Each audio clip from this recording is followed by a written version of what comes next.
Manchester United won, Leeds won, and nearly 2 hours of my life that I'm not gonna get back. That shit is a 2-pack of ass.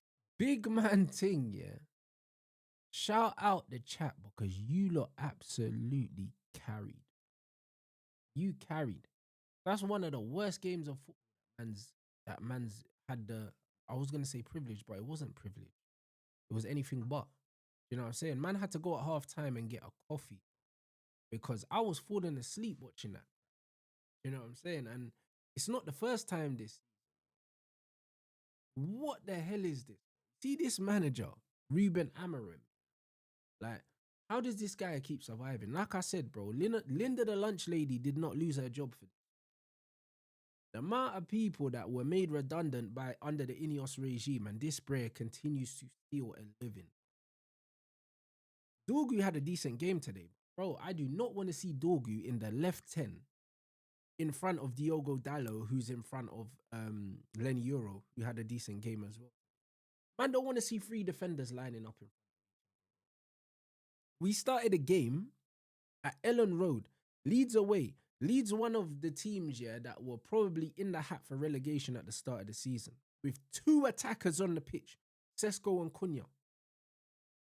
Only two attackers, only two attack-minded players on the pitch with a double pivot of Ugarte and Casemiro and just a bag of defenders. This brother set up like we were fighting to avoid the drop and we were going away from home against one of the teams that we were battling it out against, bro. And that's fitting because we finished 15th last season. And the way he set us up like we were projected to finish 15th this season. This is not a Man United manager. Like, everything about this manager is anti-Manchester United. And we can only be looking at the owners now. We can only be looking at the owners. What are you going to do about it? Because, yeah, cool. I'm liking all this chat now coming out. We're being linked with Xavi. We're getting linked with other coaches now. They're saying that Wilcox has kind of distanced himself from the manager in terms of building the future and all these things. These things are cute, innit? But hurry up and stack this. The league, for some reason, yeah, is still not beyond us in terms of getting the top four that we crave. Because everyone just seems to not want to be doing nothing. It's clear. It's like we don't want top four. It's like Chelsea don't want it. It's like bare teams don't want it, bro. So we could fuck around and end up getting fourth here just because nobody else is capitalizing. Because right now, no one's really pulling away. No one's really pulling away. That being said, Liverpool still need to play today. Obviously, if they win today, they go 4 points clear of us. But when I look at everyone, it's like no one really wants to do nothing, bro. This league is poor. The standards of this league is shocking. The fact that we're still in the conversation for top four, yeah, when in reality our results as of late have been appalling, that tells you everything about the state of affairs.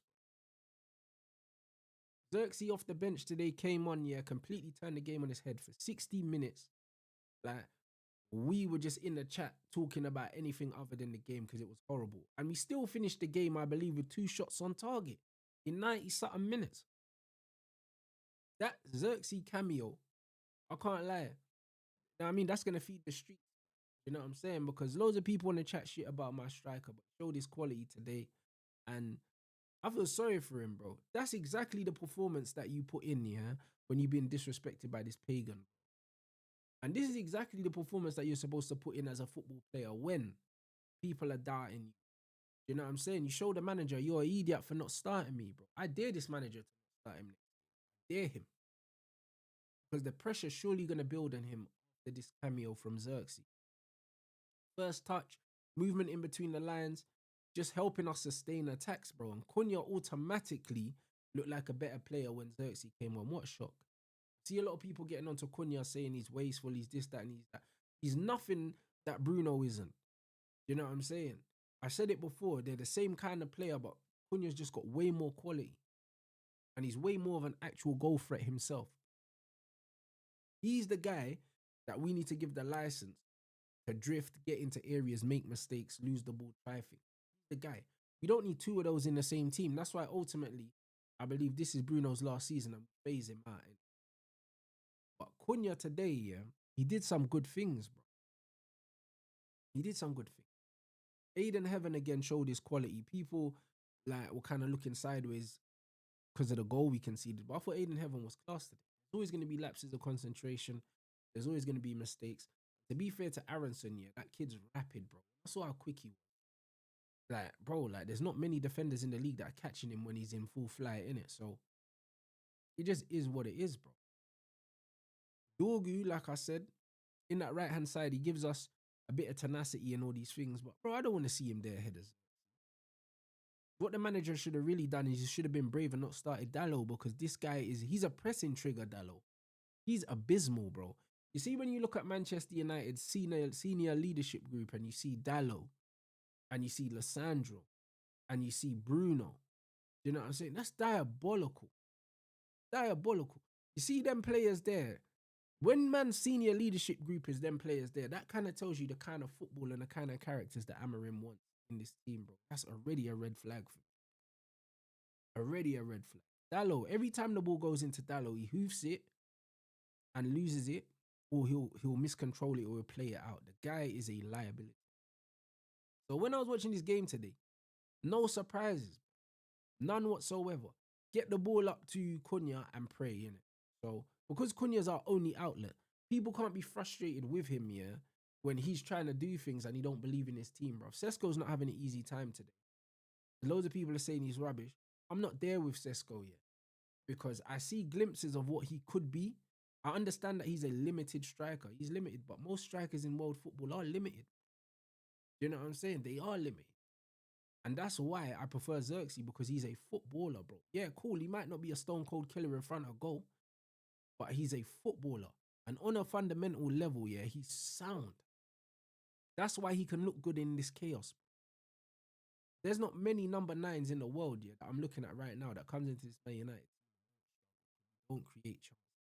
Not real chances. Not them fakes, foot mob stat chances, yeah. They're saying, oh yeah, you hoofed the ball into the box and it's a shit cross, yeah, but somebody got on the end of it, so it automatically goes down as a chance created. We're not creating good quality chances. When you look at shots and target in the game, 2 in 90-something minutes, that often tells you that the chances we were creating were not good enough to fashion a shot on target, because certain chances, yeah, it's almost harder to miss the target. So that means we're not creating chances within the width of the goal. And we're not creating chances, not only within the width of the goal, but also within, let's say, 18 yards. Because the majority of goals in football are scored within the 18-yard box and within the width of the goal. So if we're not creating chances in those areas, it's very hard to judge a striker like Sesko. What I will say is his all-round game is miles clear of someone like Erasmus Højlund. So I'm prepared to give him a little bit more time. A lot of the fans that are getting onto Sesko gave Højlund bare time. Bare time. And that guy went 0017 twice or some shit. People were giving him time because he was stat padding goals in Europe. We haven't forgotten, innit? So I'm not about to sit here and completely write off Sesko. Is Sesko the answer? Maybe not. You know what I'm saying? But what's the fucking question? Because he's never going to be our Rude. He was never going to be a prolific striker. And in the modern game, there's not many strikers that are prolific. He was never going to be early. So what are we expecting from him? Are we expecting for him to come into this team not being a prolific goal scorer at his first club and just be a prolific goal scorer? Because if that's what you expected, then that's on you. But that wasn't my expectations. You know what I'm saying? While the team are playing the way they're playing, I can only judge him, yeah, on what I'm seeing. There's definitely room for improvement, but there's potential in that player, bro. We have enough attackers at the club with Mbeumo, Ahmad, Cunha, Zirkzee. I'd throw Kobe into that mix in terms of players that can be an attacking threat, and maybe even Dorgu now. We've got enough players there that we don't need to be relying on this guy week in, week out to score goals. Because if Pep can bring in players like Reinders and he's slowly integrating him into, and he did a similar thing with Ryan Cherky, these guys are better players than fucking. So why is it that because Sesko ain't hit the ground running, all of a sudden he's like, I'm not subscribing to that yet. Does he have things he needs to work on in his game? Yes, absolutely. But so do a lot of the players in the team. And that's the same for Dorgu. I never thought Dorgu was rubbish because I saw little things in his game. And I was like, nah, he's got something in it. It's just not quite working for him at the moment. He's rushing things, trying to do things too quickly, but he's trying to do the right things. And with Sesko, I see that he's trying to do the right thing, just not coming off at the moment. But again, the manager has to protect him. Don't play him then. Don't start him then. Bring him off the bench. Play Zirkzee. But the manager's got a personal vendetta again. So ultimately, yeah, the buck stops with the manager. He's the problem here, bro. Like, he's awful. Ineos need to put us out of our misery. No way you should be going to Leeds. This Leeds team, yes, they've got a decent record at home against some of the big teams, but to turn up like you're playing against flipping prime Pep Barcelona, yeah. Bro, it's embarrassing, bro. And it's bro, it's disrespectful to the badge, bro.